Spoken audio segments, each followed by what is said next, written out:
I am not your guru, and I am not your prophet. I am not anyone's master, and I do not need followers.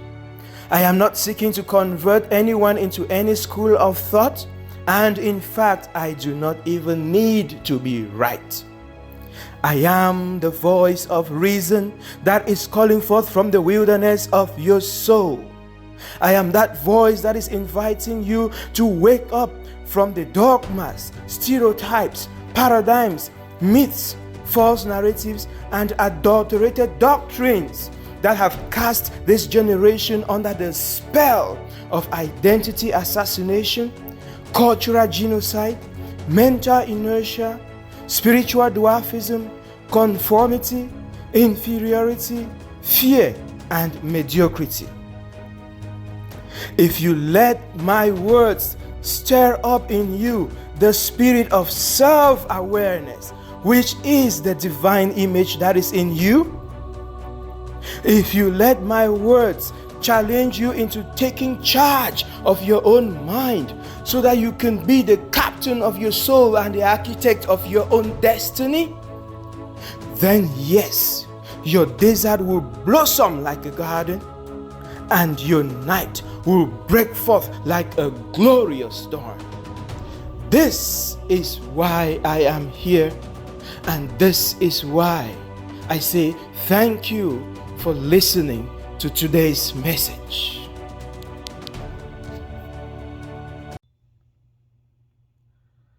I am sure you'll be fascinated to hear that even though we call miraculous healings miraculous, there is actually a science behind it.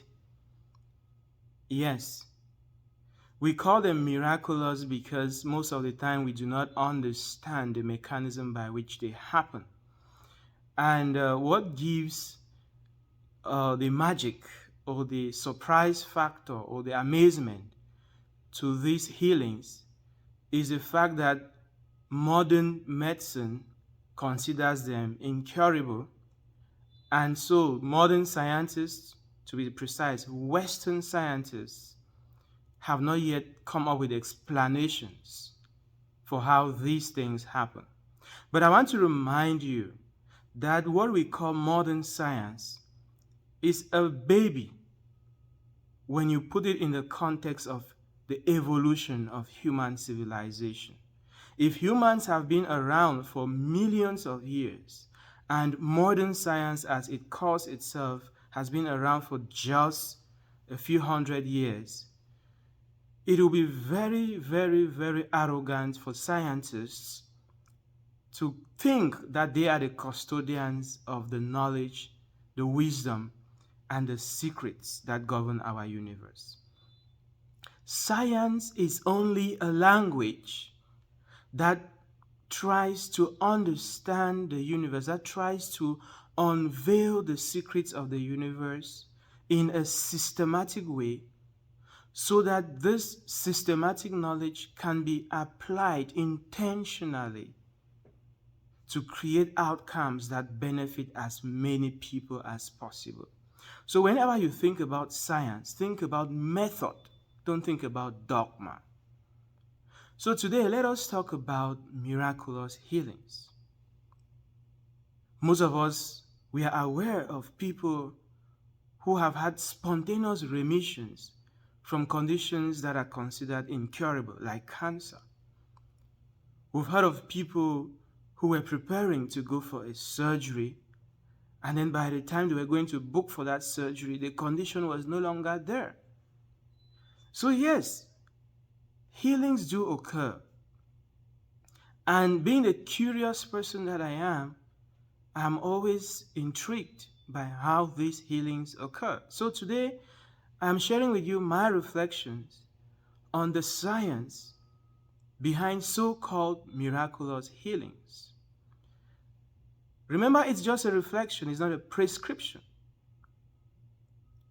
In his book, The Science or The Power of Your Subconscious Mind, Dr. Joseph Murphy narrates a story about the relic of a saint that was stationed in a certain church the parishioners of that church would go and pray in front of that relic and receive miraculous healings. Some armed robbers, seeing that that relic had a lot of power, they came and stole it. They stole a casket containing that relic. So while the parish priest was struggling to investigate the whereabouts of that relic, he was a little embarrassed of what he was going to say to his faithfuls the coming Sunday about the missing casket, the missing relic. The first day passed, the second day passed, the third day passed, and he came up with a brilliant idea. He arranged and they went to the cemetery and exhumed the corpse of an armed robber who had been buried in the church cemetery. Well, he was an armed robber by the time he died. And he happened to have been buried in the church cemetery. So they unearthed his bones, packaged them, and ordered a casket that was identical to the one that had been in the sanctuary all along, housing the relics of that saint. So by Sunday, when the faithfuls came to church, no one noticed that something had changed. Those who needed healings and miracles and so on, after Mass, they still went to that position, said their prayers, and got their healings. So, the theory that Dr. Joseph Murphy postulates is that the power that heals is not in the object of the belief. The power that heals is in the power of belief itself. Therefore, anything that triggers belief in you, a belief that is sufficiently strong to override the condition that you are going through, you will get that healing. This is how we explain why 419ers, for example, can hypnotize you and you go back home and carry all the money that you have, go to the bank, withdraw all the money that you have and go and give them. They have triggered the power of belief in you through mesmerizing you, through hypnotizing you. This explains why people will leave their own church where they are worshiping, go and attend a crusade or a healing service at another church, and come back with a healing. Because the person that is, delivering those healing services has triggered the power of belief in you, the seeker of the healing. This explains why in our native cultures, we will go to traditional healers and we will get healings. This explains why people carry charms with them and these charms work for them. This explains why people go to occultic societies and they put them through certain initiation rites, promising them miracles, be it in the form of having children or landing those big contracts or making billions of dollars and so on, and it works for them. What I want to draw your attention to is that if these healing miracles work in every sector of society, in the occultic movements, in the traditional healing sector, in the religious sector, and in fact, when we talk religious sector, it's not only about Christianity. Hindus get healing miracles. Muslims get healing miracles. Native Americans get healing miracles.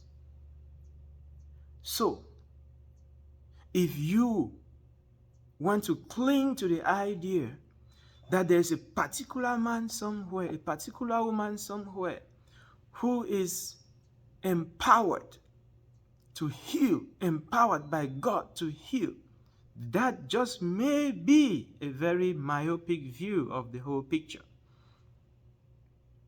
So how do we explain healing prophets and healing apostles and healing pastors and healing priests? The emphasis here is that the ability to heal is not in the hands of the healer. The power that heals is the power of belief that is awakened in the person receiving the healing. So whoever develops the capacity to awaken the belief in you, that person has the capacity to heal you who is expecting the healing. So, are we saying that God does not heal? Absolutely not. That's not what we're saying. All power in this universe belongs to God, right? The universe is just a phenomenon unfolding within an infinity that we call God. And my view of God is that God is unconditional love. Unconditional love unfolds spontaneously toward the greater and ever-increasing expression of itself. That is what we call grace.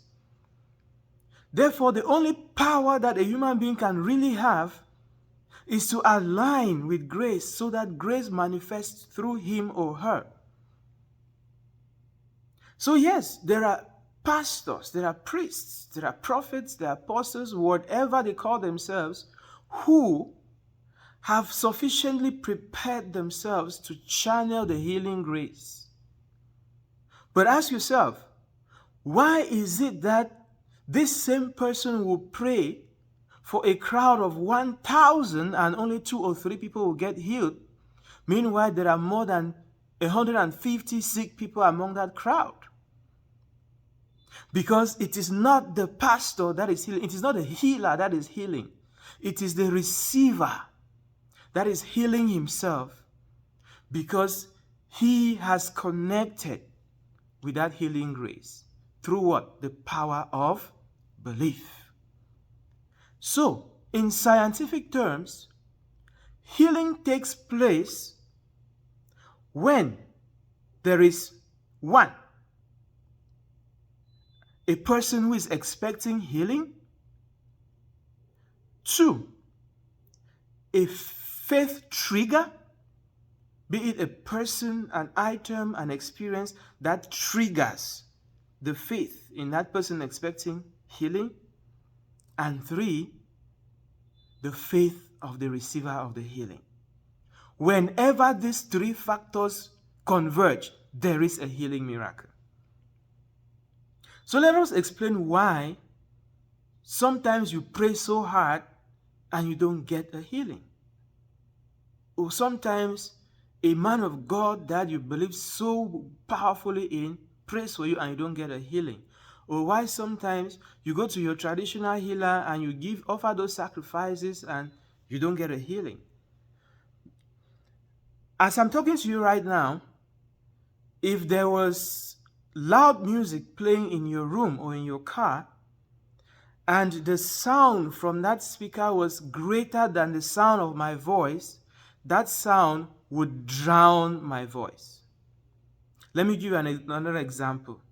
When you're watching the waves playing on the surface of water, be it the ocean, a sea, even a pool, what you notice is that when a bigger wave arrives, it drowns the lesser wave. That is what this universe is about. It's about energy, vibration, and frequency. The health condition that you want to treat yourself of is a state of consciousness manifesting in your body. It's an energy frequency manifesting in your body.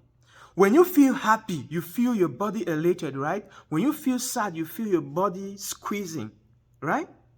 Simple.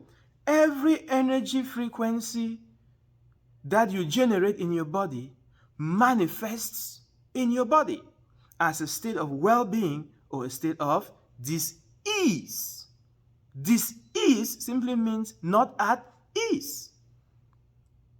So in order for you to heal yourself of a certain condition, you must be able to awaken the amount of positive energy that will override that negative energy. The amount of faith energy, the amount of belief must be greater than the energy frequency of the dis-ease if that belief is going to erase that dis-ease. If you understand it in terms of energy dynamics, then you see that there is no magic involved. Magic is when somebody heals you without your participation. And it's easy for you to identify a magician and distinguish him from a true healer. Me, talking to you right now, it's happened to me not once, not twice. It's just something I don't do for a living, or it's not part of it's not part of entertainment, but I do it. If you have a health challenge that you want you and I to heal, we can heal it using this quantum healing science that I'm revealing to you. But it can happen only with your participation. Do you notice that there are some pastors who run healing schools to accompany their healing ministries, and they will never perform a healing service on somebody or a healing session on somebody who has not yet gone through a healing school? Because in the healing school, they teach you, they prepare your mind in order to awaken the healing belief in your soul, so that by the time they are performing the healing service or healing encounter, you have sufficient faith to receive the healing. You and I know that true faith comes through understanding. It's not an emotional something. It's not fanaticism. It's not wishful thinking. It's not speaking in tongues. Faith comes through understanding. If you understand the principles at work in your life, then you will know how to apply those principles. That is what faith is. So there's something I call scientific prayer versus religious prayer. Because in religious prayer, you're just rattling empty words, following the dogmas that have been preached to you, and you think that you're addressing a certain God somewhere who is an ATM machine that will just spit out blessings on you. That is pious entertainment. It's not prayer. Prayer in itself is scientific. It means that you have a mastery of the principles by which your life unfolds, and you know how to apply those principles to get the results you want. So who is a magician? A magician is a person who performs a temporary miracle on you because he has the power to manipulate matter. So a magician can make a lame person to jump off his wheelchair right now, and people will get mesmerized. And by the time that crusade is over, that person is back on the wheelchair. You can travel from your hometown to another town or to another country to go and stand on a certain prayer line, and you get healed, and people will see you on television, but the very next week or next month you're back home and the condition has relapsed. Why? That was magic. That was not a miracle. Something was done on you or to you, and it had a temporary effect. because that power manipulated your body. It created a temporary result. But since there was no faith connection in you to orchestrate a genuine healing, there had to be a relapse. Therefore, if you ever want to have a genuine healing, don't rush. Begin with yourself. Go to your scriptures, go to your spiritual books, go to whoever your spiritual mentors are, and study the science of spiritual healing. What is the power that gives life to your body? What is it that happens to that power in order to make you sick? What are the forces at play that bring about healing? What is your participation in the healing process? So when you're having a healing encounter with a practitioner, you know that it is the two of you that are co-creating that healing. When you go with the expectation that it is somebody that is going to heal you, then first case scenario, it will not work. Second case scenario, it may work and it may turn out to be magic. Third case scenario, if it does work and it wasn't magic, it will not last still. So genuine healing, true healing, healing that prevails, can only happen if you are the spiritual, mental, and physical equivalent of the healing that you want to experience. I hope I have shed some light on this concept of quantum healing. I hope I've shed some light on the concept of scientific prayer. This is meant to be just a reflection. So let me know your thoughts. Let me entertain your questions. This is on YouTube. Just go down there and write your comments, write your questions, write your observations, so that we will always have something to talk about that is relevant to you. That is why I create these teasers, these reflections, so that we can use them as a beginning point to now go deeper into things that concern you personally, things that you genuinely care about.